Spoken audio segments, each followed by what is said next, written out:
அனைவருக்கும் வணக்கம். உங்களை வாங்க பழகலாம் பாட்காஸ்ட் சீரீஸ்க்கு அன்போடு வரவேற்கிறோம். அனைவருக்கும் இனிய தமிழ் புத்தாண்டு நல்வாழ்த்துக்கள். இந்த புதிய ஆண்டு உங்களுக்கு நிறைய மகிழ்ச்சி, நல்ல மன அமைதி மற்றும் நிறைய வளம் அமைய எங்களது மனமார்ந்த வாழ்த்துக்கள். அது மட்டும் இல்லை, for all the super star mothers இனிய அன்னையர் தின நல்வாழ்த்துக்கள். ஸோ இந்த பாட்காஸ்ட் சீரீஸில் ஒவ்வொரு எபிசோட்லேயும் நம்ம டிஃப்ரெண்ட்டாக இன்ட்ரெஸ்டிங்கான டாபிக்ஸ் பற்றி பேச போகிறோம். இந்த பாட்காஸ்ட் சீரீஸோட நோக்கமே என்ன அப்படின்னா, நம்ம சமூக மக்களை நம்ம இன்னும் நிறைய தெரிஞ்சுக்கிறதுக்கு இது ஒரு வாய்ப்பாக அமையும். அவங்களோட ஸ்டோரிஸ் அண்ட் எக்ஸ்பீரியன்ஸஸ்லேருந்து நம்ம என்ன கற்றுக்க போகிறோம். சில பேரோட ஸ்டோரிஸ்லேருந்து நமக்கு என்கரேஜ்மெண்ட் கிடைக்கும், சில பேரோட ஸ்டோரிஸ்லேருந்து நமக்கு கைடன்ஸ் கிடைக்கும். ஸோ இந்த மாதிரி நிறைய விஷயங்கள் நம்ம பேச போகிறோம், கேட்க போகிறோம் அண்ட் கற்றுக்க போகிறோம். ஸோ முதல் எபிசோட்குள்ளே போகலாமா? உலகம் முழுவதும் நிறைய பேர் இடம்பெயர்ந்துட்டு தான் இருக்காங்க இல்லையா?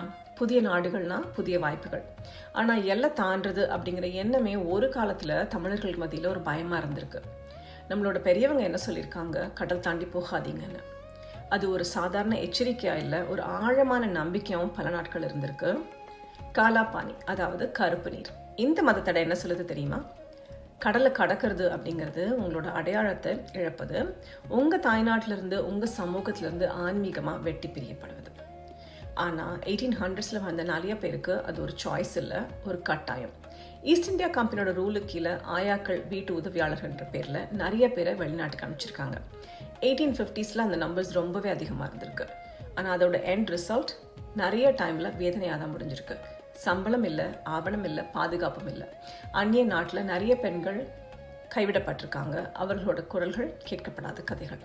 தலைமுறைக்கும் அது பயமாக ஒழிச்சிருக்கு. ஆனால் இன்னைக்கு காலம் மாறிடுச்சு இல்லையா? இடம்பெயர்வு அப்படிங்கிறது ஒரு தடையே இல்லை, it's a choice. Education, work, family, இல்லை ஒரு ட்ரீம் லைஃப் அப்படின்ற காரணத்துக்காக நிறைய பேர் ஒரு நாடு விட்டு இன்னொரு நாடுக்கு மாறுறாங்க. இந்த பாட்காஸ்ட்டில் 2000க்கு முன்னாடி, அதாவது 1970s and 80s கனடாக்கு வந்து சில பேர்கிட்ட தான் நம்ம பேச போகிறோம். இந்த காலத்தில் இருக்க மாதிரி அந்த காலத்தில் நிறைய பேர் வெளிநாட்டுக்கு போகலை.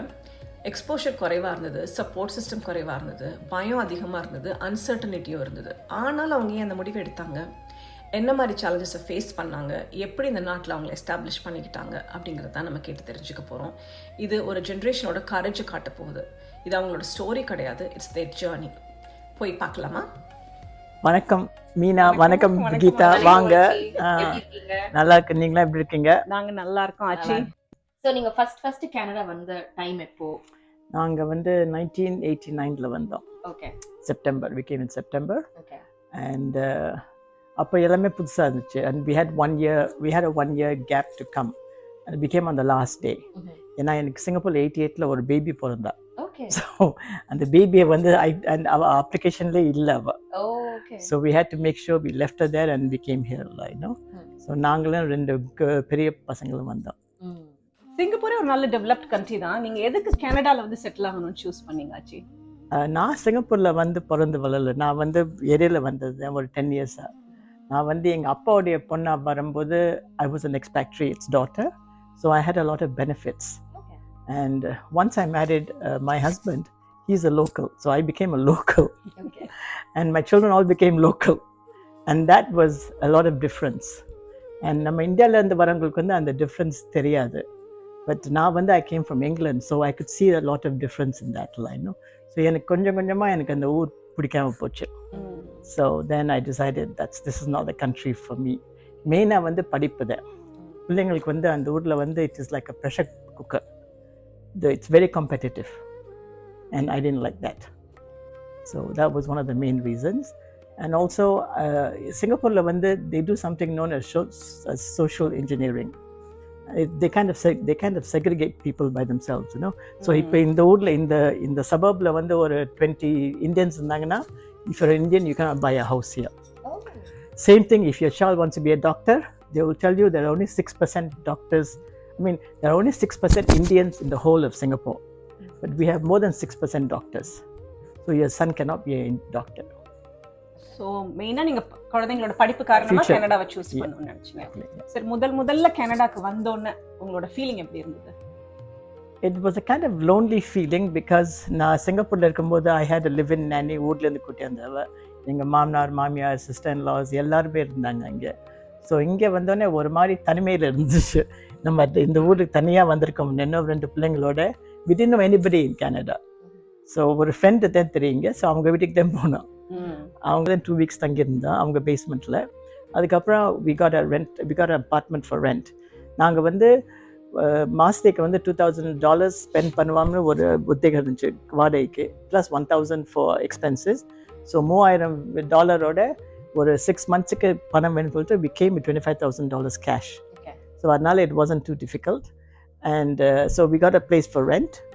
And rent பண்ணி நாங்கள் பிள்ளைங்களை ஸ்கூலில் சேர்த்துட்டு he went back to Singapore. ஏன்னா ஒரு பேபி எங்கே விட்டுட்டு வந்துடுமே. So that was the first thing, and now I was here with the 2 kids. 75 வந்தவங்க, அவங்க வேலைக்கு இருந்தாங்க, அதனால நாங்கள் இங்கே வந்தோம். அண்ணனோட சேர்ந்து வந்தீங்களா இல்ல நீங்க மட்டும் நான் தனியா தனியாக தான் வந்தேன். 3 பிள்ளைங்களையும் கூட்டிகிட்டு தனியாக தான் வந்தேன். 3 பிள்ளைங்களையும் கூட்டிட்டு எத்தனை வயசு உங்க 3 பிள்ளைங்களுக்கு அந்த டைம்ல? 12, 10, 7. 3 பேரையும் எந்த நாட்டுல இருந்து கூட்டிட்டு வந்தீங்க? இந்தியாவிலிருந்து வந்தோம். இந்தியால இருந்து நீங்க 3 குழந்தைங்க நீங்க மட்டும் தனியா நான் கூட்டிட்டு மட்டும் தனியாக வந்தீங்க? கூட்டிகிட்டு வந்தேன். முதல்ல வர்றபோது அவங்க நகையெல்லாம் கொண்டு வாங்க, இமிக்ரெண்ட்டாக வர்றபோது கொண்டு வந்ததா அப்படின்னு சொல்லியிருந்தாங்க. ம். ட்ராவல் ஏஜென்ட்டு நான் வழி அனுப்பி வைக்கிறேன் உங்களை, நீங்கள் போகலாம் அங்கே அப்படின்னு சொன்னார். கடைசி நாங்கள் கிளம்புற போது ஒரு கார் ஆக்சிடெண்ட்டில் அவர் இப்போ ஹாஸ்பிட்டலில் இருந்தார். அதனால அவர் வர முடியலை. எங்கள் அப்பா டிக்கெட்டை கேன்சல் பண்ணிட்டாங்க உடனே. ஆ. ஏதோ திருச்சிக்கும் மெட்ராஸுக்கும் போகிற மாதிரி டிக்கெட்டு நினச்சிட்டு கேன்சல் பண்ணிட்டாங்க. அப்புறம் இவங்க சண்டை போட்டு திரும்ப ஒரு டிக்கெட் வாங்கி அனுப்புனாங்க. அதில் வந்தோம். அதில் வந்து டெல்லி கஸ்டம்ஸ்ன்னு சொன்னாங்க. ம். டெல்லியில் வந்து கஸ்டம்ஸ்னால நகை கொண்டு போக முடியாதுன்னு எங்கள் அப்பா நகையெல்லாம் கொண்டு போய் பேங்க்கில் வச்சுட்டு வந்துட்டாங்க.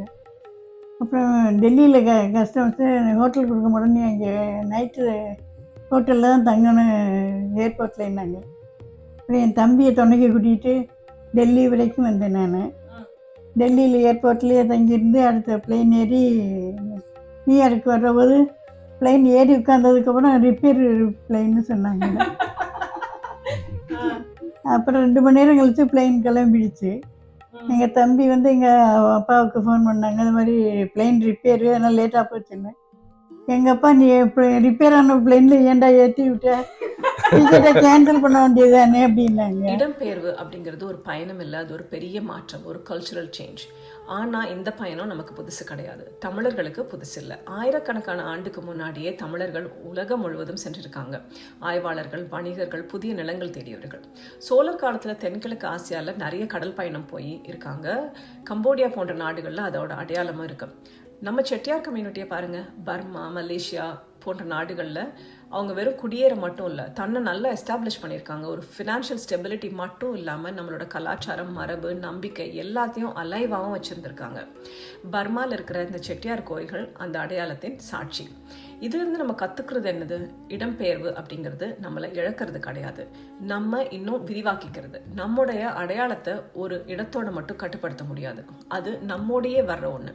அதனால தான் இன்னமும் நம்ம ஒரு புதிய நாட்டில் இருந்தாலும் நம்மோட வேர்களை எடுத்துக்கிட்டு புதிய சூழலில் அதை வளர்க்க கற்றுக்குறோம். அதுதான் உண்மையான எக்ஸ்ப்ளோரர் மைண்ட் செட். காலப்போக்கில் உங்களோட ஐடென்டிட்டி எப்படி மாறுச்சுன்னு? I don't think my identity changed at all. Because நான் வந்து பல ஊரில் இருந்திருக்கேன், பல நாட்டில் இருந்திருக்கேன். ஸோ எப்போவுமே நான் வந்து மீனாவாக தான் இருந்திருக்கேன். I have not felt that I was somebody's wife or somebody's daughter or something or someone's mother or something of that. I've always been Meena, and I think that's how I move. But நம்ம தான் first step எடுக்கணும், because எந்த ஊருக்கு போனாலுமே நம்ம தான் புதுசாக வந்திருக்கோம். ஸோ நான் தான் அந்த இனிஷியேட்டிவ் எடுத்து I'll make friends. ரொம்ப நல்லா சொன்னாங்கல்ல, ஐடென்டிட்டி மாறவே இல்லைன்னு. நீங்க கொண்டாடிருக்கீங்களா அந்த 1970s எல்லாம் வந்தப்போ? வந்தப்போ இல்லை, 2 வருஷம் கழிச்சு தான் கொண்டாடணும். அப்ப நம்ம ஐட்டம் எல்லாம் பண்றதுக்கு சாமான் எல்லாம் கிடைக்குமா? கிடைக்கல. அப்புறம் இதை என்ன மாதிரி, அதுக்கு என்ன வேற என்ன ஆல்டர்னேட் பண்ணீங்க நீங்க? சப்போஸ் இந்த நம்ம சாமி கும்பிடுறது கந்தரப்போ அதெல்லாம் பண்ணுவோம் இல்லையா? கந்தரப்பம்லாம் பண்ணணும், வெள்ளை பணியாரம் சுட்டோம், வடை சுட்டோம். அப்போ வந்து கிரைண்டர் கிடையாது, மிக்ஸி தான். மிக்ஸில அரைச்சா நல்லா வரும். கஷ்டம்தான். இலை எடுக்கிறதுக்கெல்லாம் அரிசி மாவை போட்டு கொஞ்சம் வெள்ளத்தை ஊற்றி. மொழி அப்படிங்கிற விஷயத்துக்கு எல்லையே கிடையாது, அது நம்ம கூட எப்பவுமே பயணிச்சுட்டு தான் இருக்கும், ஒரே இடத்துல கண்டிப்பாக நின்றுடாது. 2000 வருஷங்களுக்கு முன்னாடியே ஈஜிப்டில் பெர்னிகே அப்படிங்கிற ஊரில் தமிழ் எழுத்துக்கள் இருந்ததாக சொல்லப்படுது. அந்த காலத்துலேயே நம்மளோட தமிழ் மொழி உலகம் ஃபுல்லாக சுற்றி வந்திருக்கு. அப்படிப்பட்ட தமிழ் மொழி இப்போ இருக்க கரண்ட் வேர்ல்டில் அனிருத் சாங்ஸில் தங்கிலீஷாக கேட்கறது தான் டாப் ட்ரெண்டிங். இங்கிலீஷும் தமிழும் மிக்ஸ் பண்ணி பேசுகிறது தப்பா அப்படின்னு கேட்டால் கண்டிப்பாக கிடையாது. அது ஒரு பரிணாம வளர்ச்சி தான். கனடா மாதிரி ஊருக்கு வரும்போது English speaking is very predominant. So நம்ம அதை மிக்ஸ் பண்ணி பேசும்போது நம்ம லாங்குவேஜ்க்கு ஒரு புது ஃபார்மே வருது. நான் பேசுகிற மாதிரி கூட சொல்லலாம். ஒரு காலத்தில் நம்மளோட ஆக்சென்ட்டை கேலி பண்ணவங்களும் உண்டு, குறை சொன்னவங்களும் உண்டு. ஆனால் அப்படிப்பட்ட ஒரு ஆக்சென்ட்டே நம்மளோட ஒரு ஐடென்டிட்டியாக மாறி இருக்கு. ஆக்சென்ட்னு சொல்லும்போது ஆஃப்ரிக்கன் கம்யூனிட்டிஸில் பிட்ஜின் இங்கிலீஷுங்கிறது ஒரு வேலிட் லாங்குவேஜாகவே இருக்குது. அதே மாதிரி நம்மளோட தமிழ் மொழி நம்ம வாழ்க்கைக்கு ஏற்ப நம்ம மாற்றிக்கிறோம். இந்த மாதிரி நம்ம கெஸ்ட் அவங்களோட லாங்குவேஜ் எக்ஸ்பீரியன்ஸை நம்ம கூட ஷேர் பண்ண போகிறாங்க. என்னங்கிறத கேட்போம். கனடாக்கு வந்தப்போ உங்களுக்கு என்ன வயசு? வந்து 11, actually 11, I just turned 12. So அப்போ நீங்க ஒரு 3rd 4th ஸ்டாண்டர்ட் இல்ல, இல்ல, இல்ல. நீங்க வந்தீங்க? நான் வந்து 7th join பண்ணணும். But when they came and gave you a test, okay. அப்போ வந்து there's a math and English test. I think math, English, maybe science. Math, I was at level 10, they said. English, they said I was maybe 3, at grade 3 level. ஒண்ணுல ரொம்ப high, One ஒண்ணுல low.